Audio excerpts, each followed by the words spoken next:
বিশ্বনবী পাগলের মতো একবার হাউজে কাউসারে যাবেন, একবার সিরাতে যাবেন, একবার পুলসিরাতের দিকে, একবার হাউজে কাউসারের দিকে পাগলের মতো দৌড়াতে থাকবেন। তার কোন গুনাহগার উম্মত যাতে জাহান্নামে ঢুকে না যায়।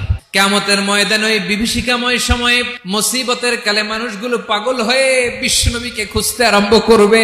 সবাই মিলে বিশ্বনবীর কাছে যেয়ে বলবে, ইয়া রাহমাতাল লিল আলামিন, দেখেন আমাদের কি অবস্থা, কি কঠিন বিপদে আমরা আছি, দাঁড়াতে পারি না, সূর্যের আলোতে ঘেমে হয়রান।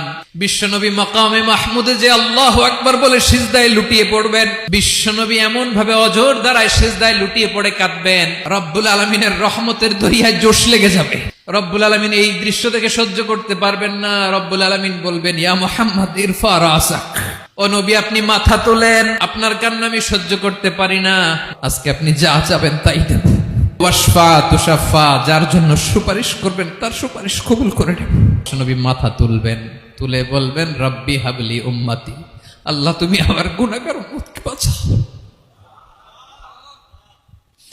এই দুনিয়ার বুকে রব্বুল আলামিন সব নবীকে একটা করে দাওয়া মুস্তাজাবা দিয়েছেন, মানে যে দোয়া করলে কবুল হয়ে যায় সাথে সাথেই। দাও বিহা, দুনিয়ার সব নবীরা ওই দোয়াটা দুনিয়ায় করে ফেলেছে। বিশ্বনবী বলেন, আমি করি নাই, আমার ওই স্পেশাল দোয়াটা কিয়ামতের দিন আমার গুনাহগার উম্মতকে সুপারিশের জন্য রেখে দিয়েছি। আমার যে উম্মতের হৃদয়ে যাররা পরিমাণ ঈমান আছে, আমার একটা উম্মতকেও তুই জাহান্নামে ঢুকাতে পারবা না।